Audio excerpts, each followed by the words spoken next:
Hi guys and welcome back to the podcast. I'm your host Indira and today I'm here with Under Armour athlete Katie Snowden. Katie's had a long, sustained, successful career with hardly any hiccups, so she's definitely someone a lot can be learned from. She's been to every major championships, including the Olympic Games, and recently set a new British record in the mile. In this episode, we're going to talk through her journey and what she thinks enabled her to stay successful for so long. Okay, as always, please be sure to give the show a rating if you've been enjoying it. Really helps give credibility to the podcast so I can keep bringing you guys the guests you want to hear from. All right, let's get into the episode. Hi, Katie, how are you? And welcome to the podcast. Hi, yeah, I'm really good, thank you. And thanks for having me. How are you?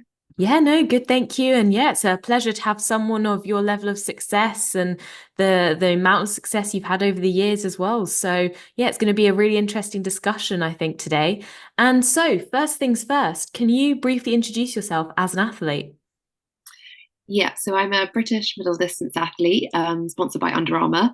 My main event is the 1500 meters. Although, yeah, occasionally, or particularly when I was a junior, I raced more actually over the 800. This season, the longest I raced was 3K. So, slowly as I've got older, starting to experiment a bit more with the long distances. But, primarily the focus is the 1500.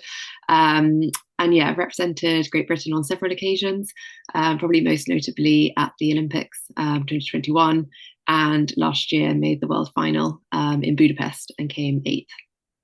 Yeah, I mean, it's incredible stuff, and that's only the icing on the cake, really, to a very successful career. And so, let's talk about for you. What do you think has been the most valuable thing in your week so far in terms of running? In my week so far, to be honest, I've just come off kind of like end of season break. So I've actually been taking a bit of downtime recently. But to be honest, I think sometimes rest is actually the most important thing you can do.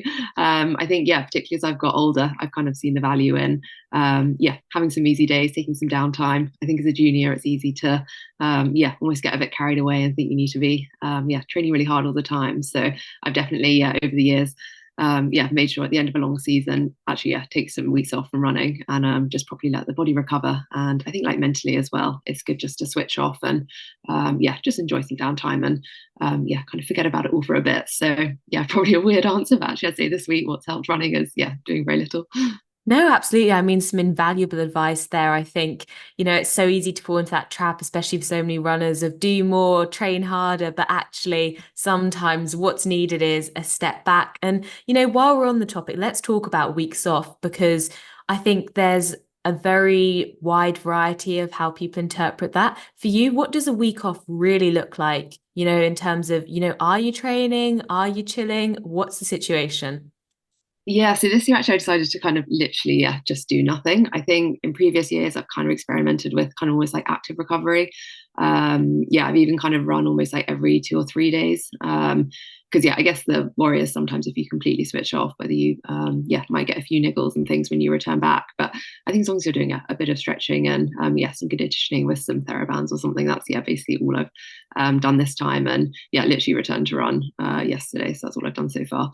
But no, I think actually just fully resting has been a really good thing for me this time rather than trying to kind of maintain some fitness or do this active recovery. I think just complete switch off has really benefited me. I'm feeling a lot more refreshed. No, that's great to hear. And when you say you think it's been really beneficial to you, what in particular has kind of initiated those thoughts? Yeah, I think just kind of like I feel like motivated to kind of really get stuck into winter training again. I think last year, I'd kind of tried to run, I don't know, I think it was kind of every second or third day, but didn't have a kind of just full break. And I think there's kind of, you just haven't quite got to that point where you're like ready to really start back. Whereas I feel like this time I'm actually like, I'm feeling refreshed and kind of excited to get going again, which I think is always a good, place to be when you're starting back. Yeah, definitely. That's kind of what you want. You want to be, going off from a strong point. And I guess as well, you talk about how you sort of, you're feeling better, you're feeling motivated. You had your first run back yesterday.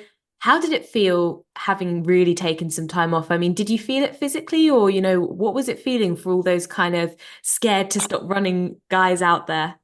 Yeah, I mean, I guess sometimes it can be a bit humbling. You kind of wonder, you're like, how did, yeah, literally a few weeks ago, I go from kind of feeling like almost like peak fitness to suddenly, yeah, a bit out of breath doing a few easy miles. But I think you just have to remember, yeah, when you've got so long until, yeah, you kind of want to be back at your peak fitness again. So yeah, there's just no rush. And yeah, I just feel like so quickly, it's almost like satisfying, I think, now over the next few weeks, seeing how quickly that fitness kind of comes back. You'll see like progression. So I think it's almost a good thing that you're starting back feeling a bit like, okay, yeah, I've definitely lost a bit of fitness here, but yeah, there's kind of so much, yeah, room for improvement, obviously. And yeah, it's just, I don't think it's a bad thing. Yeah, definitely. I mean, if you're not feeling out of breath and the lack of fitness, then maybe you haven't taken your recovery week Exactly. And right, you you haven't know? rested properly. Just some food for thought. And I don't know if maybe this has already been covered, but what would you say is the most significant change or step that you've taken in your running career so far? I think 2021, joining Under Armour. Yeah, I started spending a bit more time out in Flagstaff, where yeah, our group was based, Mission Run Dark Sky. And I think, yeah, spending longer at altitude, and having that kind of more professional setup, I guess, that yeah, I was experiencing out there than I had done previously. I think that really kind of helped me make a bit of a jump in some of my personal bests.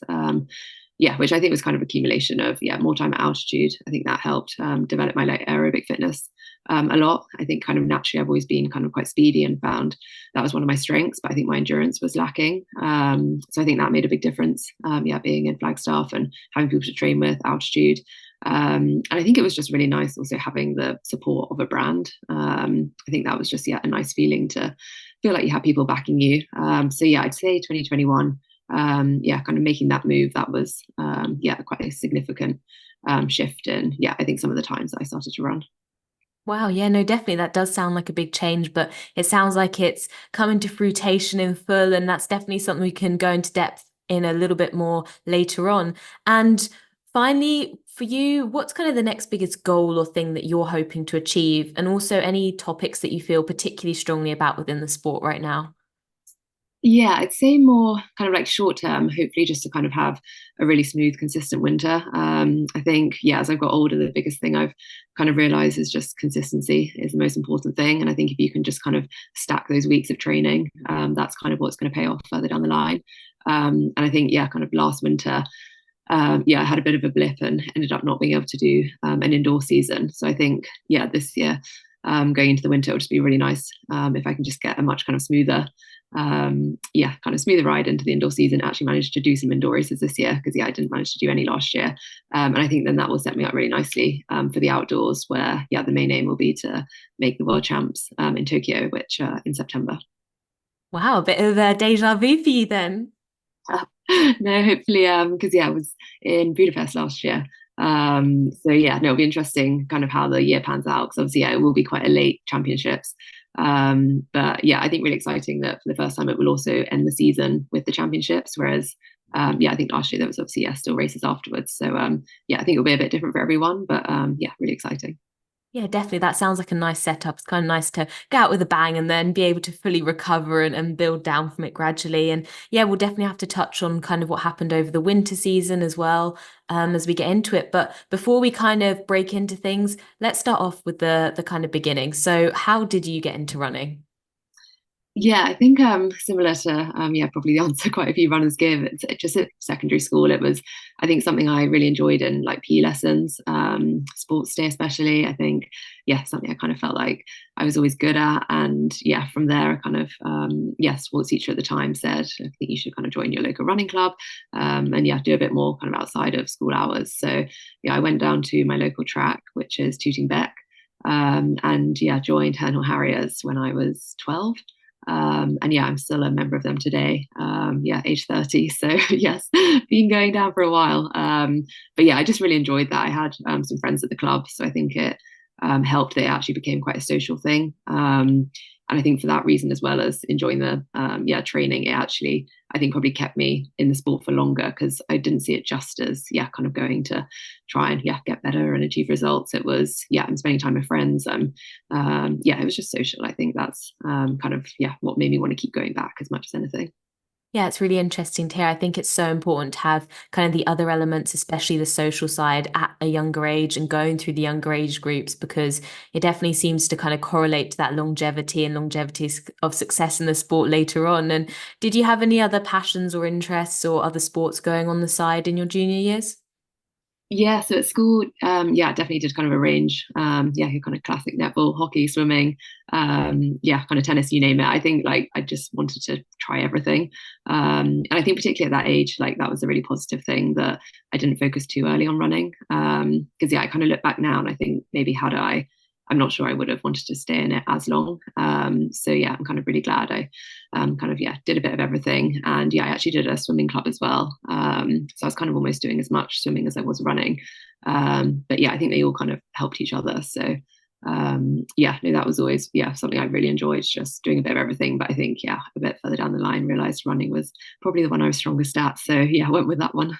Yeah, and a good job you had those realizations because, going to the Olympics and stuff is not a small thing. And I guess the thing as well for you, you did have a lot of success going through those junior years. I mean, you started off with, you mentioned being a bit more of a speed person earlier, 800s, twos, threes. You're running for England, competing English schools, winning English schools.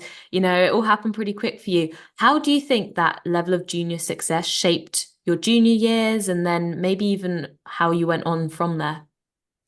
Yeah, I mean, I think as you said, like English schools, that was always, I think, a really important platform.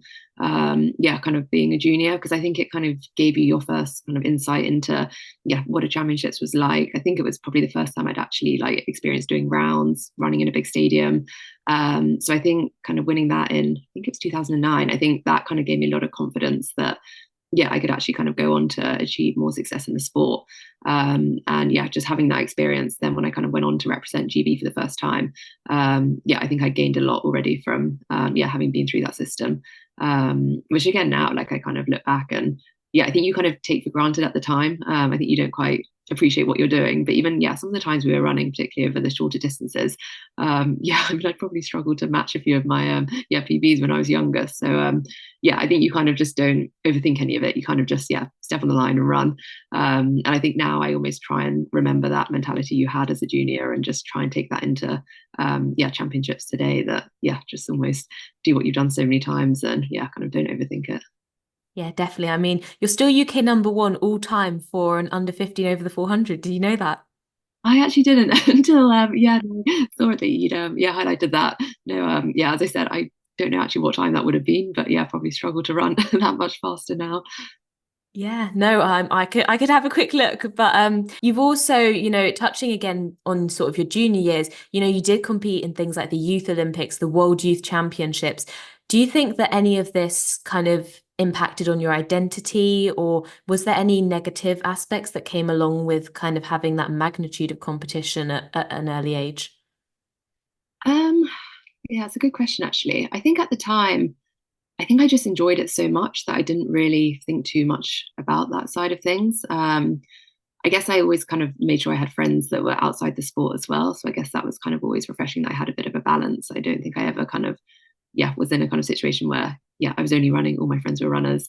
Maybe that kind of would become a bit consuming. But no, otherwise, I think it was kind of only really a positive thing. I think it just gave me a lot of confidence, not only kind of within the sport, but also outside of it, kind of schools, friendships, yeah, just kind of in other walks of life. So I think, yeah, if anything, I'm just really grateful for those experiences. And yeah, I just think it gave me a lot of confidence, yeah, in running as well for what I thought I could then go on to achieve, yeah, later on.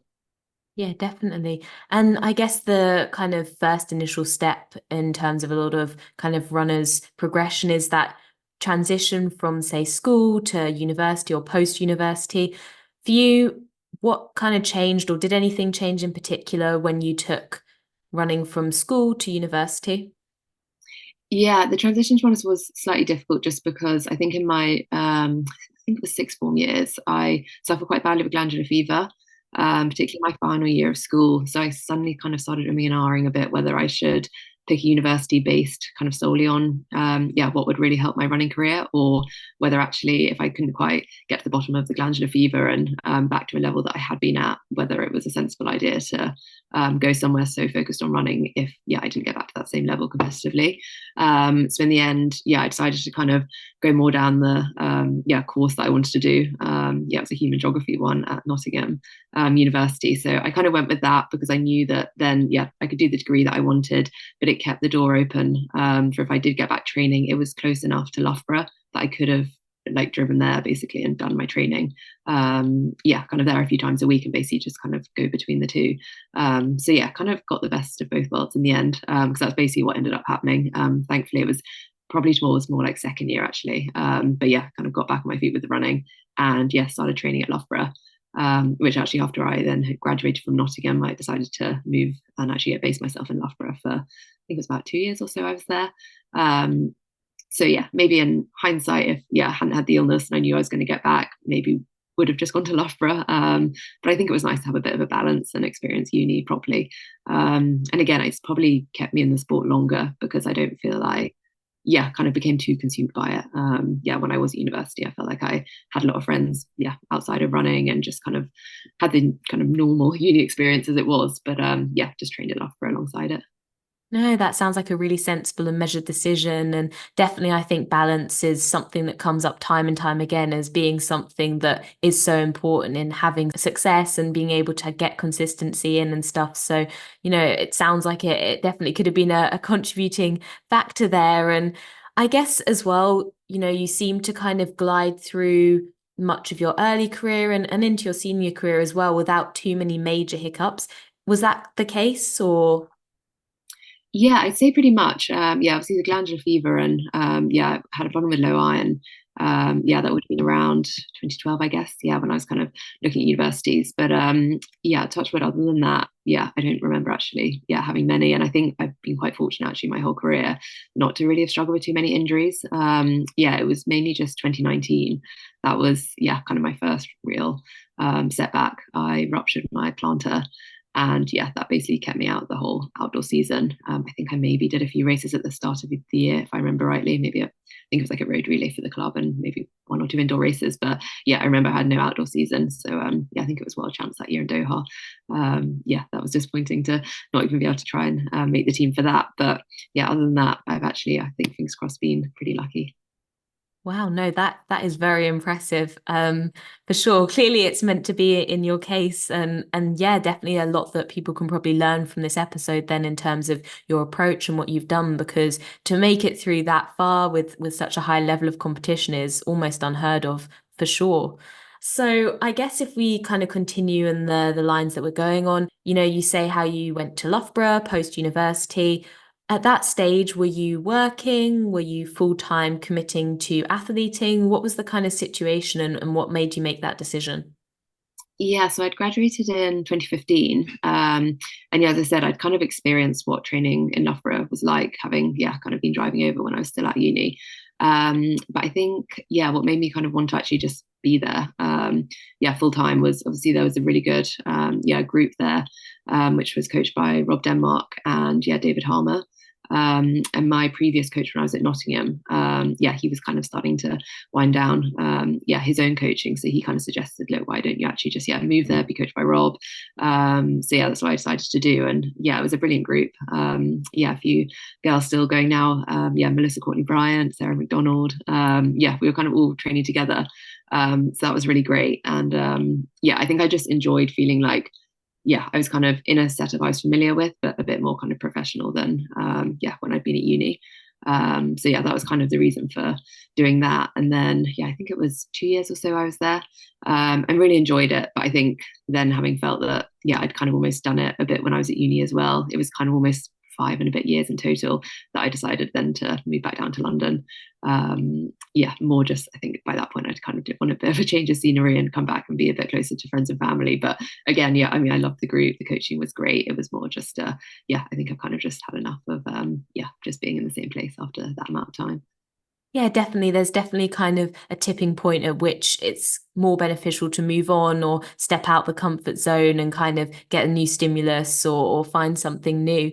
And in terms of kind of your setup, then were you a professional athlete at that point, or how did you kind of finance that? Yeah, so yeah, when I was in Loughborough, yeah, I was fortunate to be supported by British Athletics on their world class funding program. But yeah, I was also working alongside. Yeah, I kind of did a coffee shop job. Yeah, I worked at a place called Chocolate Alchemy in Loughborough Town. I'm not sure if it still exists today, but yeah, no, it was a lovely little shop. Did some shifts there, which I really enjoyed. And then I also did a personal training course at Loughborough College, which yeah, I kind of had planned at the time that then if I did move back to London, that was something I could also do to support my training. Which yeah, eventually I was kind of fortunate to join Under Armour. So yeah, never quite properly delved into doing that, but yeah, a nice thing to kind of have in my pocket that hopefully I'll explore properly at some point. Yeah, definitely. It sounds like you've got a bit of an eye for kind of capitalizing on opportunities and making sure you've always got kind of a balance and a good setup around you. And I guess then, you talk about sort of then going out with Under Armour to America. Was there anything in particular that initiated that relationship and kind of how did that opportunity come about? Yeah, so I knew someone already in the group. Yeah, who was coached by yeah, Stephen Haas, who later became my coach when I joined with Under Armour. And he just said, "Look, I think it could be a brilliant opportunity for you to like come out, yeah, do a bit more altitude training." I had been to Flagstaff actually already with Rob Denmark and the Loughborough girls back in, I think it was 2017. We'd gone, so I kind of knew it, but hadn't actually, apart from that one camp, spent much time out there at all. So yeah, no, I was kind of a bit like, yeah, why not? Yeah, sounded like a good idea at the time, and yeah, went out, really enjoyed it. I just yeah, kind of jumped in with the group there. And actually, yeah, it was that summer of 2021 that yeah ran a PB and yeah qualified for Tokyo. So yeah, kind of at the end of the season, yeah, it was definitely something I wanted to go back and do again.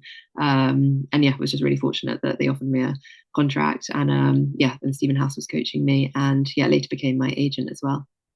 Wow, no, that's incredible. And yeah, it sounds like you definitely made the right decision there, which is great to hear. And I guess if you sort of think back to moving out there and having the new setup, were there any things in particular that you think had a major impact on your performance that you can kind of pinpoint? Yeah, I think probably the altitude was yeah one aspect. I've been on altitude camps before, but probably I don't know maximum twice a year, and probably only for like 4 weeks. Whereas yeah, when I was going out with Under Armour, it was more kind of between like 6 and 8 weeks at a time. So I think just like my aerobic fitness got a lot better, which I think was kind of always one of my weaknesses. Yeah, I think the speed was kind of yeah that naturally came to me quite easily, but yeah, the endurance, particularly with how the 1500 meters was starting to be run, I felt like I really needed to improve on that if I was to yeah kind of keep up with some of the times being run. And I think yeah, just having a nice group around you, I think training partners is always really beneficial.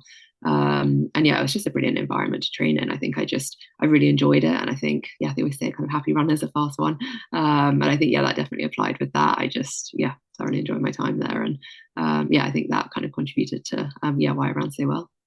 Yeah, definitely. And do you still regularly go out there and train there with the group? Yeah, I try to. Yeah, sometimes it gets a little bit tricky. Just obviously, yeah, if you've had yeah an odd like niggle or you need to come back and race British champs, it's kind of just managing at what point you come back in the year to yeah kind of be able to adjust from travel, jet lag, those sorts of things. So I kind of yeah tend to do it kind of extended camps as opposed to kind of permanently. Yeah, live out there, but yeah, potentially planning to do a Flagstaff camp pre-Christmas because yeah, I think it's worked for me. So yeah, definitely want to keep doing it. Yeah, for sure. If it ain't broken, don't fix it. And would moving out to the States ever be something you'd consider, or do you quite like having the kind of two locations? Yeah, I think just because, yeah, with British champs always, obviously being here and yeah, I think as I said, like I've been really fortunate kind of with injuries, but if you do pick up like a small niggle or there's something you want to, yeah, kind of get checked with a physio or yeah, someone back home, I think there's always kind of reasons that don't think I'd want to be away too long. Yeah, just even stuff like health insurance, things like that, it just makes a bit more sense for you. Yeah, do spend some time in the UK as well. So yeah, I think I would kind of always go between yeah, spending some time at altitude, but wanting the UK to be my kind of like I think I say actual base, but probably yeah, split my time kind of half and half. Yeah, no, that makes sense. And yeah, health insurance can be extremely pricey. So So Yeah. definitely, I've been caught out a few times that yeah, want to make a quick trip home for something, but yeah, no, it definitely has its perks being out there. So yeah, if you can balance it well and stay in one piece, it's brilliant. Yeah, for sure. And kind of before we move on to the whole Olympic experience, in general, you kind of tend to race mostly major championships or as per your power of 10, kind of especially on the domestic scene. Do you race less major championships when you're out in the States, or do you kind of tend to select certain races, take your time preparing for them and then executing them? What's your kind of approach to racing? Yeah, I guess the kind of focus of each season is always, yeah, kind of the trials, British champs, and making sure you, yeah, kind of give your best there to try and make whatever championships it is that year that's to follow. So I feel like you almost kind of have to, yeah, pencil that in and then work around it. What races would make most sense to perform well there, and then hopefully, yeah, at the major champs. Yeah, I think this year I found it a bit tricky having missed the whole indoor season. Yeah, I had a bit of a knee niggle, which like it was nothing major, but yeah, frustratingly, I ended up actually missing quite a chunk of time. And yeah, I think also just indoors with the bends and tight turns, we decided it probably wasn't a good idea. So I think actually, yeah, missing some of that racing, it made it a bit tricky going kind of straight into outdoors, having not done a track race for, gosh, it probably was about 6 months maybe. So yeah, I think the kind of ideal plan, how I would have liked the year to look, didn't actually, yeah, end up happening. So yeah, going into British champs, it kind of felt like a bit of a game of catch up. Yeah, which was unfortunate in Olympic year. But I'd say, yeah, normally, yeah, it's nice to kind of be able to focus on, yeah, running well at the trials and then trying to put some races in around that. And yeah, for me, I normally always do indoors. I just think it helps break up the winter training a bit, and it's nice if you can run well there. It kind of builds that momentum heading into the summer. That you've got some, yeah, good results under your belt, and yeah, you can see where you're at. Whereas yeah, sadly this year I just didn't get to do that, and I think yeah, that kind of made things a little bit trickier. But yeah, no, normally yeah, British champs would be the focus, and yeah, obviously then the major champs. Yeah, definitely. No, that all makes a lot of sense. And would you say that you think the lack of being able to prepare properly and have that indoor season was maybe a factor in not necessarily being able to make the Olympic team this year around? Or going into that race, did you think you had a chance, or what was your kind of mindset?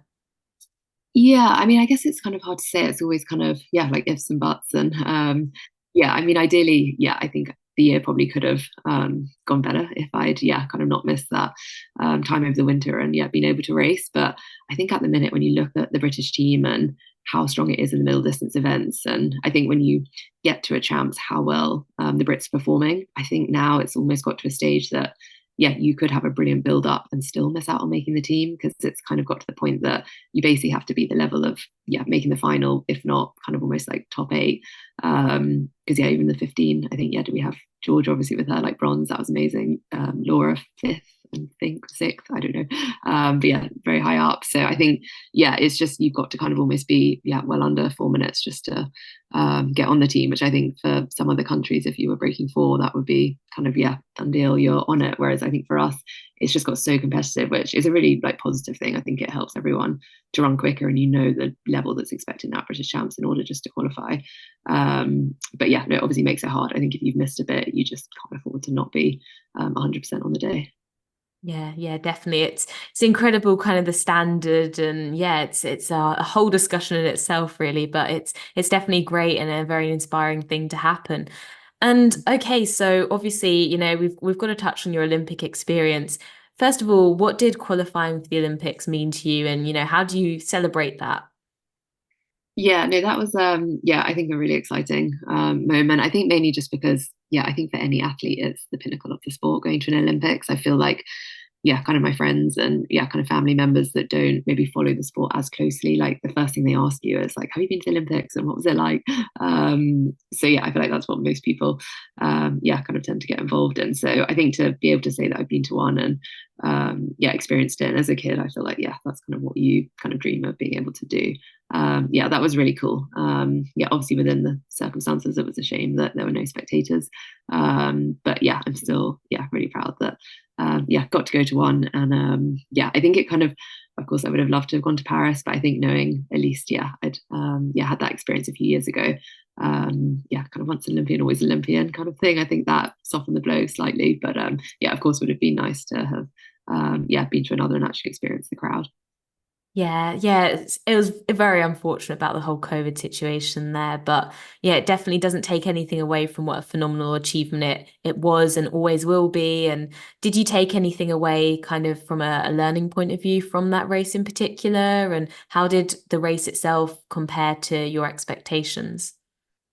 Yeah, I think definitely it just yeah, kind of showed me what you have to be able to do, I think, across the rounds at major champs, because I think it was kind of my first right, yeah, because yeah, we tried COVID the year before, hadn't we? So yeah, kind of like my first major champs in a while. And I think the expectation across the three rounds, I mean, obviously it's an Olympics, it was always going to be really hard, but I think you realize, yeah, quite how incredible some of the women are that you're up against. And I think that meant going into that winter, I kind of knew what would then be expected. Yeah, because the following year we actually had three champs, and it was Worlds, Commonwealths, Europeans.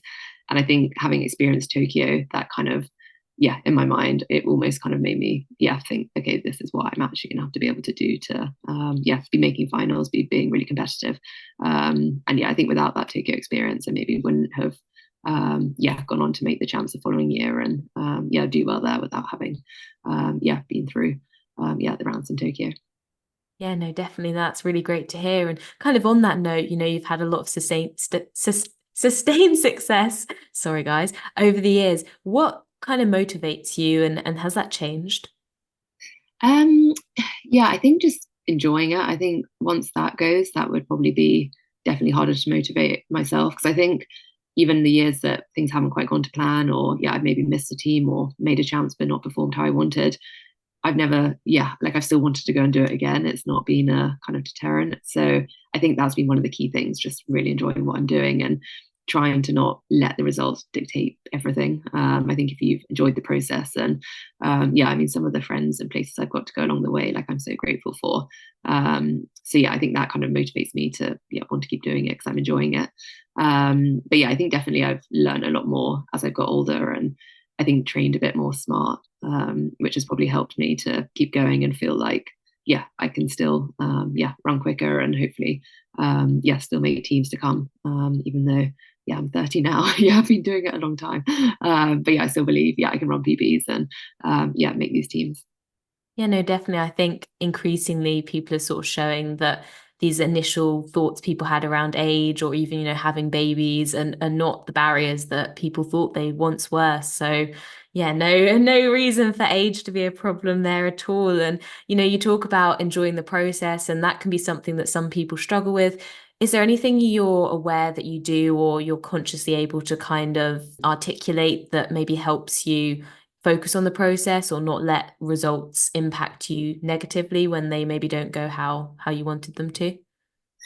Yeah, no, it's a, yeah, interesting one, because I think the longer you're in the sport, I think you just, yeah, it's almost like everyone's going to have highs and lows. I think, yeah, when you're a little bit younger, you're kind of used to this kind of like, yeah, upward trajectory and everything going quite smoothly. And then if you hit a bit of a roadblock, it's a bit like, oh no, and you kind of, yeah, it's hard to know how to deal with it. But I think when you've been in the sport a long time, you just, yeah, kind of learn injuries, niggles, they're kind of inevitable. And there's always going to be bumps and, yeah, races that you expect to go well, they don't go so well. Yeah, it can even be the reverse. Sometimes, yeah, you think maybe this won't go great and it actually goes really well. I think, yeah, running it can be a bit unpredictable. And I think you just have to, yeah, kind of take the highs and lows as they come and not get too, yeah, kind of up or down, whichever way it goes. Yeah, so I'd say that's the main thing. I think just with experience, you just, yeah, kind of learn not to, I say to particularly take the bad days too hard and just, yeah, kind of give yourself a day to wallow and then, yeah, get back on it again. Yeah, I love that. Give yourself a day to wallow and then straight back onto it. And Yeah. do you have a bit of a go-to wallow day or, self-care, self-pity kind of thing? Yeah, I guess I just actually, yeah, I just want to go for an easy run, put my headphones in, and yeah, almost just try and, yeah, forget about it. Whereas I think, yeah, in the past when I was a junior, it's maybe something with more kind of you dwell on a bit more. Whereas I think now I'm just like, yeah, it is what it is, and yeah, try and focus on the next one, and yeah, kind of understand what didn't go quite right, and yeah, hopefully put something in place that, yeah, next time it goes better. Yeah, no. And I guess something to definitely touch on, you mentioned having kind of a ruptured plantar that, plantars are known for being difficult and ruptures are known for being severe. So do you want to talk us through what it was like having such a major injury, especially after so many years in the clear. How did you cope with that mentally and physically? Yeah, no, it was hard. It was yeah, I think what was frustrating was, yeah, as you say, I think planters can just be a really stubborn injury. Because yeah, it started off like plantar fasciitis, had an injection, hoping that would help, and it almost kind of did the reverse. Kind of ended up, yeah, always in a worse situation than I have been. So yeah, that was tricky. And yeah, I just never been in a position where I literally missed the entire season. So I was kind of nervous how, or like if I was actually going to get back, even if, yeah, the injury was fine. I just never had that long, not running for a long, long time. So yeah, I actually decided to, yeah, do a bit of part-time work when I was in London, because I just felt having that distraction. Yeah, obviously try to do some cross training as well. But I think when you just know you're going to be out for a while, I think I found that for me the best thing to do, just kind of throw myself into something new, yeah, get a bit of work experience, and then yeah, when my foot was ready, yeah, come back to the training. And I think, yeah, I'm really glad I did that, because I think otherwise, yeah, it just would have got a bit tricky if I was literally just day in, day out going to the swimming pool, didn't have much other focus. So yeah, I think having that balance helped. But yeah, it was definitely hard. I think if I, well, touch wood, doesn't happen, but if I were to get a injury like that again, I'd probably know a bit better. I think now, having had that experience, how to handle it a bit better. Yeah, well, I mean, it sounds like you coped really well, and you're definitely a proactive action taker, and I think that definitely pays off. And you talk about, if something, touch wood, it won't, will like that would happen again, you maybe know how to handle it a bit differently. Is there anything in particular that you would do different? Um, I guess, yeah, some of the cross training, I think I, yeah, learned a lot about what was more effective, what wasn't so effective. But I think also I just have a bit more kind of peace of mind that it is possible to come back from, yeah, a kind of pretty bad injury and have that amount of time off running, and yeah, still return to where you were. Yeah, if not, actually, I've run PBs since. So I think it would just make it a bit easier mentally, knowing, yeah, it isn't the be all and end all, and yeah, you can kind of, yeah, have a lot of time off feet and still get back to where you were, and even better. So I think just, yeah, knowing that now, that would hopefully, yeah, make the whole thing a bit easier than it was with my planter, when it all felt a bit unknown, and yeah, a lot of uncertainties, because yeah, I'd just never been in that position before. Yeah, definitely. It's sometimes the uncertainty, especially with sort of soft tissue injuries, that can be so frustrating because there is no clear kind of path or time frames. And yeah, mentally it's hard to kind of keep motivated in those kind of situations. Yeah, no, 100%. I think, as you said, it was almost, yeah, because it was that type of injury, there's just no timeline. I think, at least with a kind of bone injury, or yeah, you've kind of got that number in your head where you're like, right, okay, after, I don't know, 6, 8 weeks, it should be healed and I'm good to go. Whereas, yeah, with the plantar, it's just such a, yeah, balancing act of, yeah, trying to load it and yeah, not overload it. It was, yeah, it was really hard. Yeah, definitely. It's always so difficult when, a niggle comes along and gets in the way, especially after so much hard work and, when things are going so well. But, it did just occur to me as well that it's honestly awful that, we both know off the top of our head it's, 6 to 8 weeks for a bone injury, and it just shows how common they are in the sport. But, it's great that luckily you've avoided them so far. But anyway, you also mentioned how, you've as the years have gone on, you've gained more experience, you've become better at training smart. Can you elaborate a bit more on that? What would now a perfect training week look like for you, and how maybe might that compare to what a younger version of you thought a perfect training week was? Yeah, so I'm kind of structure wise to do 2 sessions a week, and then a Sunday long run. I think when I was younger, I tried to do almost like Tuesday, Thursday, Saturday. So I'd be doing 3 sessions in a long run.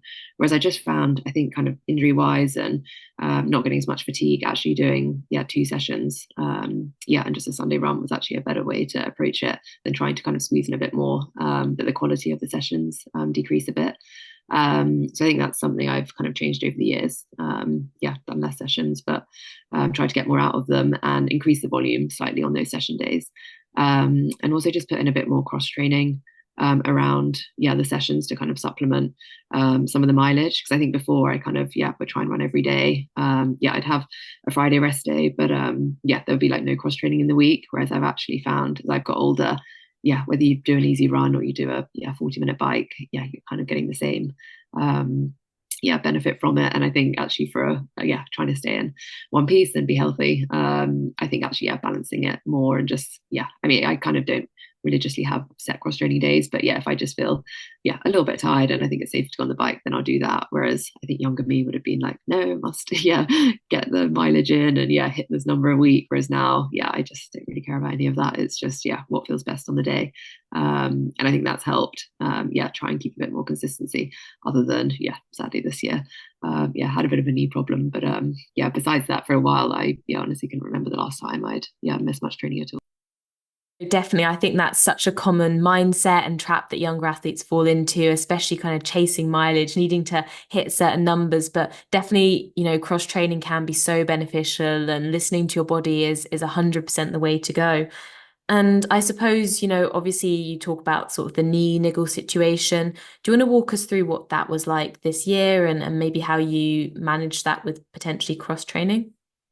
So it's it happened very start of January. It was a bit frustrating. It's I'd basically flown out to Flagstaff to train with the group, and it must have been day 2 or 3 into the camp. And to be fair, I don't know, I was probably making silly decisions. I had done my first few runs on quite like icy ground because it can be a bit snowy there that time of year.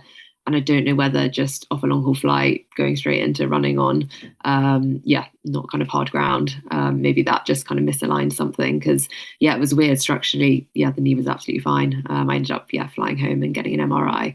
But nothing really showed up. And I think it was more, something had just, come out of line, but we just couldn't manage to get it, back in place for a while. So, unfortunately lost quite a bit of time, over, something that wasn't that bad, but at the same time kind of ended up being quite bad just with the amount of time that I missed. But did some cross training. I actually used the ARC trainer, which I wouldn't like normally use in a week, just because they're not actually in any of the local gyms around where I live. But I actually found for this injury it was really helpful, because I wasn't having to like flex my knee as much as I would have to on a normal kind of elliptical.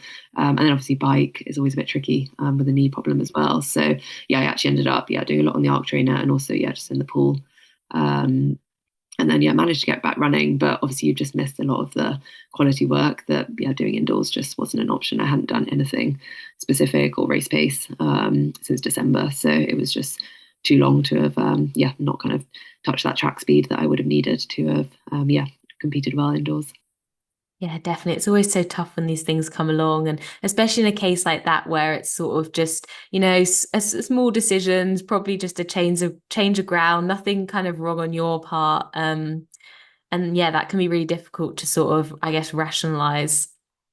No, it was just frustrating. And again, I think just the small downside of spending time in the States. Obviously, then I obviously had to come back, get a scan and stuff on health insurance here, and it just becomes a bit tricky. Then you're kind of out of your setup, and I think I found that a little bit hard this year. I would have loved to have been able to spend a bit more time with a coach there and training partners, and kind of ended up a bit isolated, having to come home with that injury.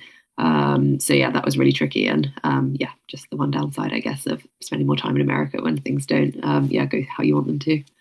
Yeah, I guess you can't have, the positives without the negatives. So, So, exactly. at least you've got the negative out the way. So you should be clear for a bit. So, yeah. And for you, if you had to choose the most beneficial part of your training week, or thing that you do, maybe even recovery related, what would that be and why?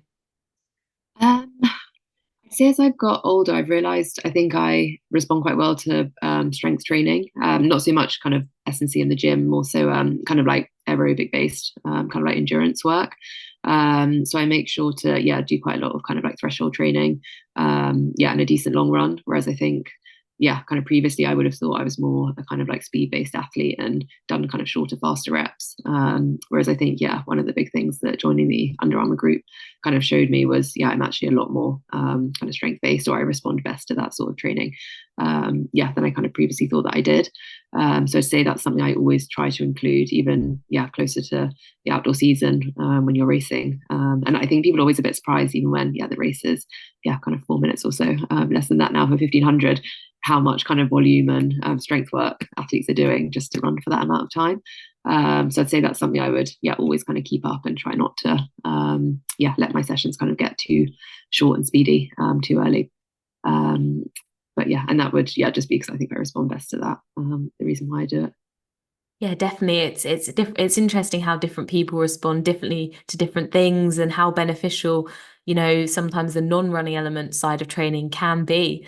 And I guess now if we kind of move on to sort of like female specific things, for you, you've been, competing and performing well, for a long time. Is there anything in particular that you've kind of noticed in terms of maybe like your menstrual cycle or anything more female related that has impacted you or that you've made adaptations to accommodate over the years? Yeah, it's a good question. I think particularly spending more time at altitude, it was something I tried to be mindful of when I went that, yeah, obviously you are burning more energy being out there than when you're training at sea level. So I made a really conscious effort to make sure that was kind of reflected, yeah, in kind of diet and keeping on top of things such as like iron supplements. Because yeah, I think that is the kind of the one risk if you are going to spend more time at altitude, you just have to be really on top of those sorts of things. But I think it's also really positive that I think there's a lot more kind of awareness of the sorts of issues that can crop up. And I think there's a lot more resources available, yeah, kind of on social media. And yeah, I've seen some brilliant work by kind of like the likes of Pippa Wolven. Yeah, and I think just having that increased awareness. And I think I think at the same time when I was younger, I think I was fortunate I never actually really thought too much about this side of things. So I never felt I kind of went down that path of, yeah, kind of struggling yeah, with not yeah, kind of getting enough fuel and overtraining. But I think it's something now that I think definitely athletes are a lot more aware of the implications it can have. So yeah, I just think it's good with yeah, people talking about it more, more resources being available. That yeah, these things are kind of being discussed and yeah, the kind of information's out there now. Yeah, definitely. It's a huge thing, especially for female athletes. I think, especially with hormones, our bodies are definitely very sensitive to things like underfueling. And, you mentioned kind of having avoided that, and that's a really positive thing. Is there anything that, I mean, it might be difficult to identify because you didn't go down that path, but do you think there's anything, or did you kind of, are you able to reflect on anything maybe about yourself and your approach to running compared to maybe people you knew who did go down those paths and maybe identify any sort of key differences? Yeah, I think maybe like just as a family, I'm kind of like the only one that runs in the family. So I think just probably being around like my sister and friends who didn't run, I think I was always in a very kind of balanced environment. It was kind of, yeah, something I went off and did. But when I came home, I was very much out of, yeah, kind of thinking about it. Yeah, saw how my sister was. So I think that probably helped in a positive way more than I realized at the time. And again, yeah, a lot of my friends that live locally, none of them are runners either. So I think I kind of at that age was never really kind of properly in an environment where I was kind of surrounded by just other athletes. And then again, when I went down to the club, yeah, I think it was just, yeah, like it just was a very healthy environment. We had some brilliant coaches. And then even when I went to university again, I just think we were always very well supported and yeah, and I think just looked after that. It just never, thankfully, became a problem. But I can see maybe from a young age if you're in a more kind of intense environment and yeah, kind of become a bit consumed by it, I can kind of see how yeah, you can maybe start to control things that yeah, at that age you just really don't need to be worrying about. But yeah, no, I'm just really lucky, I guess, that yeah, I never felt that yeah, I was in an environment like that.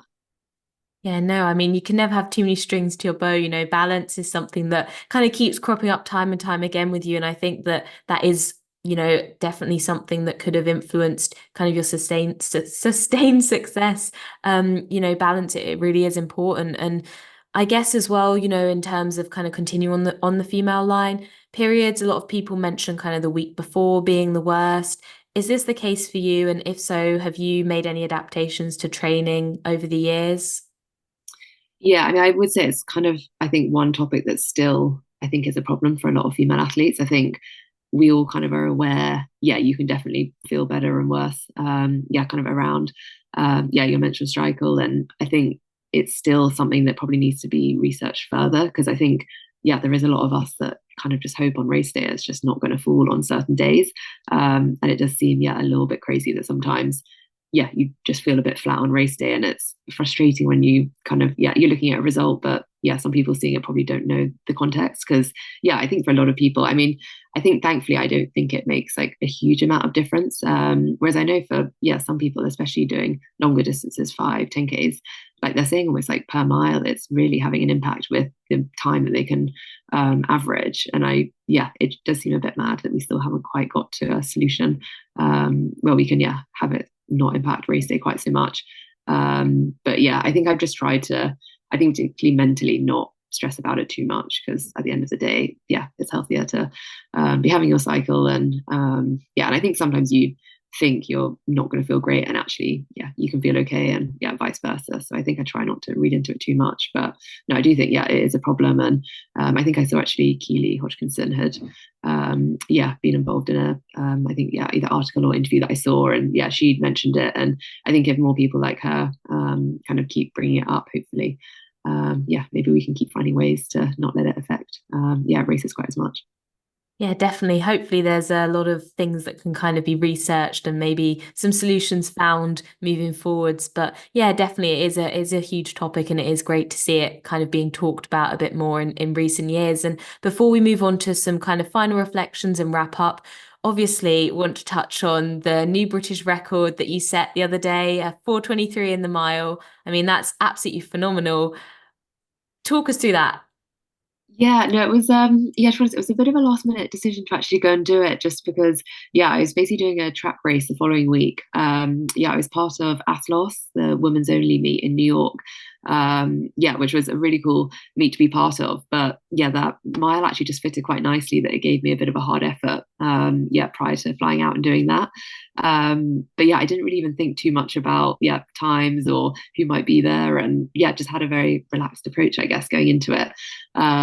So I think maybe that just helped, that on the day my expectation was just get a hard run in before next week, that maybe actually that was the way to approach it, and actually ended up with a result I was really happy with. Because I think I knew the course record, that was in the back of my mind, but I think that was just outside 4:30 possibly. I think maybe Melissa Courtney Bryan had run it a few years ago. But other than that, generally just went in wanting to enjoy it, didn't have any time or trying to break any records. So pleasantly surprised. Yeah, definitely. Sometimes it's the ones where you kind of mentally check out for in advance that actually turn out to be the best. Do you think you're someone who thrives in a more kind of relaxed environment, or are you a kind of pressure person? Yeah, I think it depends. I think what was just nice about the road race is that we don't get the opportunity to do that many road miles. I'd actually done that Westminster one, I think back in, probably around 2017, and done Fifth Avenue in New York last year. But other than that, I can't think of many other opportunities, that I've had on the road. So I think it was just quite nice that it was, something a bit different. And I think the track, like, I enjoy the fact that it's quite intense, and you're kind of thinking more about times. Like, it's definitely, got good sides to that. But I think actually also, on the flip side, it was nice to not have to have that, and just, kind of enjoy running, and not even think about kind of pace or, splits or anything. Yeah, definitely. Sometimes it's nice to just kind of be in the moment, enjoy, and just not overthink it and take it too far down those lines. And of course, you mentioned sort of a women's only meet. We can hardly not talk about that. What was that experience like? Was it different in any way, or what? Yeah, talk us through that. Yeah, I'd honestly say it was probably one of, well, if not the best track meet I've ever been to. I just think the kind of planning and it was just, they've been so thoughtful about such, like, kind of things that I think normally just, at track meet haven't even been thought about. Like, for example, the bib numbers. I think for females often, we turn up to races and they're so big you can barely kind of get them on your crop top. Whereas, here, even down to things like that, they'd like made sure they were like much smaller for us. And it just felt everything had been kind of so meticulously done, and really thought out, which was just, I think, so nice for all the athletes there to really feel kind of, I guess, valued. And just even for it to be a women's only one, that was just really cool. And even just around the track meet as well. They looked after us so well, but they just kind of brought a different dynamic to it. Because the day before we did some like photo shoots, all kind of like got glammed up, which was really fun. And I think just also like spending time with your competitors that you probably wouldn't normally get to do. I think everyone really enjoyed that. And then, straight after the races, there was like a concert at the track. So, it was just a really enjoyable, I guess just, I hope it's something they are able to do again, because I just think it brought a different dimension to what track meets are normally like. And it was just really fun. I think, everyone I spoke to really enjoyed it. And I think also you didn't dwell so much. I mean, I didn't have the best run there, but it always just felt like it didn't really matter because everything else was so enjoyable about it that it kind of became less about the race and more about kind of what it meant and how much everyone was just, yeah, having a really good time. No, that's really, really great to hear. And hopefully we'll see more races like that in the future. And I guess, typically if we go back, it was men who raced. I think women didn't race a little bit later on. So we're probably still following the racing structures and setups that were set up by men for men. And actually, there are differences between the genders. And, even the way you describe that almost sounds more kind of stereotypical to sort of the female mindset, a bit more emotionally in tune, a bit more kind of well-rounded. And was the event planned by women as well? So it was by Serena Williams's husband, yeah, but yeah, I think there were definitely a lot of other people involved, and and it was just so great that he's clearly really investing in women's sport. I guess having her as his wife probably learned a lot about it all, but I mean he was just so generous, and like the prize purse was I think the highest it's ever been for a track meet, if I'm right, kind of even more so than like a Diamond League final. So no, just incredible thing that he did with it, and fingers crossed it won't be the only time it happens, and it will be something that continues to take place going forwards. Gosh, yeah, no, that's amazing. And yeah, it would be great to see more things like that in the future. Maybe we can even have some podium women stuff. Yeah, no, that would be so good. I'm hoping some other people watched it and want to do something similar, because I mean it'd be brilliant if they could bring it to Europe, or at least take some inspiration from it for some other meets. Yeah, definitely we'll have to get in touch with Chris. Okay, and so some final reflections for you. What do you think's the most valuable thing that running has taught you or brought to your life so far? Ooh, that's a good one. I think it's definitely taught me patience. I think I've learned you have to kind of work at something, and straight away you won't necessarily get the results from it. I think when you're younger, it's almost like you want to kind of see that hard work rewarded straight away. And I think I've learned as I've got older that, if you're consistent and you work hard over a long period of time, eventually you'll reap the rewards. But definitely have to, have some patience along the way. So I'd say that's probably the main one. But also I think just not compare to other people. I think I've realized, everyone progresses at different rates. Everyone has, good races, bad races. I think just not try and, kind of mirror what someone else is doing, or, compare, kind of times, or, just kind of stick to your own path, and, see where that takes you. Otherwise, I think you can get, almost a bit distracted by others, and that almost can take some of the enjoyment away. So I'd say patience and, no comparisons. Yeah, no, definitely. I mean, it's interesting you say that as well, because from the outset, you have had kind of continued success and been achieving, but it sounds like maybe there's been points where you don't feel the kind of output has matched the training or your expectations.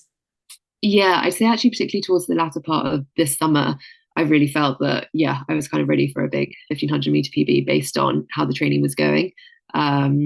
But struggled to get into a race that kind of gave me an opportunity to do that. I think hopefully if I can, kind of keep healthy and stay in one piece, we'll make a bit of a leap forward next year, because, I think there was a lot of hard work that kind of went into it. I think particularly when Paris was on, it kind of gave us an opportunity to actually, have a few consistent weeks of training that normally mid-season you wouldn't get. But it was just a bit unfortunate the other side of it. I couldn't kind of get in one of the Diamond Leagues or a fast 1500 to kind of be able to properly, I think, show some of the work that I'd put in. But hopefully it's still there and banked, and fingers crossed we'll show next year. Yeah, definitely. I mean, so many things there, patience in particular is such a key one. And yeah, sport can be so brutal, especially with running, you can be ready, your training can be ready, but sometimes the race isn't there to facilitate that, or it just decides, the circumstances don't come that you can actually execute what you're capable of. And yeah, it's definitely really difficult from I guess, a mental perspective. And finally, is there anything that you would change about the sport? Ooh, change about it. I think I would just love if, there were more things like Athlos, where people are trying to bring in kind of a wider audience. So I think, as well as the, trying to kind of highlight women's sport there, I think it was trying to attract more people, kind of just like fans that kind of probably only tune in during the Olympics, but actually around that don't pay as close attention to what's going on. And I think that would be great if that could there's just so many great things about the sport, and I feel like there's not many people that realize kind of how good it can be outside the Olympics. It almost seems like some people tune in every 4 years and then that's it. So I think if they could kind of increase the audience, that would be great. And I think it's exciting though, like next year with the Grand Slam league that Michael Johnson's doing, hopefully that will create kind of a bit of more attention around it, because I just do think compared to other sports, you kind of almost have to be at such a high level to kind of get the recognition. Whereas, I think if you were, I don't know, top 10, 20 in another sport, you'd be doing really well. Whereas I think in running, it's almost like you have to basically like almost be a medalist to, kind of have your name. Because, some of my friends, if I said to them who some people were, that, I can't believe they don't even know. It's just a bit sad. So I think, just the more recognition and wider audience would, be really good. Yeah, definitely. So many great points there. And so many people love track and field, especially, the running in the Olympics, but it is a very much a once every 4 years. And you've got to be, medalist basically to be known. And finally, we'll just finish with a couple of quick fire questions. Are you planned or spontaneous? Spontaneous. Oh, that's the first spontaneous we've had. Is it? Oh, but I'm just not always the most organised, so I quite like, particularly if it's a social plan. Spontaneous is better with me than asking too far ahead. I have to say I'm with you on that one. Would you rather be deaf or blind? Not that you'd necessarily rather be either. Deaf. Okay. City or countryside? Oh, I guess I have to go city because born and bred in London. Oh, okay. A city gal. Favorite pre-race dinner? It'd be something boring. Chicken and pasta. Okay. Yep. Do you know what? Classic. And if you had to describe yourself as a chocolate bar, which one would it be? Oh, I'd probably say Kit Kat, just because a friend from school used to call me that as my nickname. So that's sprung to mind. Oh, no, love that. Well, no, thank you so much for coming on, Katie. I mean, you've done phenomenal things over the years, and it sounds like you've got a great mindset. A lot of people can take away from this episode, and it also sounds like there's a big 1500 PB incoming. So we'll all be supporting you for that this coming season, or one next coming. No, thanks so much for having me. No, thanks. Absolute pleasure. So that's it for today. Thanks for listening. I hope you enjoyed today's episode. If you did, be sure to rate, subscribe, and leave a review. This really helps to get the content out there. And I want to make this podcast the best possible for you. So go follow Fitter, Faster, Happier on Instagram. That's Fitter, Faster, Happier to leave your questions, comments, and feedback, and for updates and guest requests. All the best for the week ahead, guys. Run happy, live happy, be happy.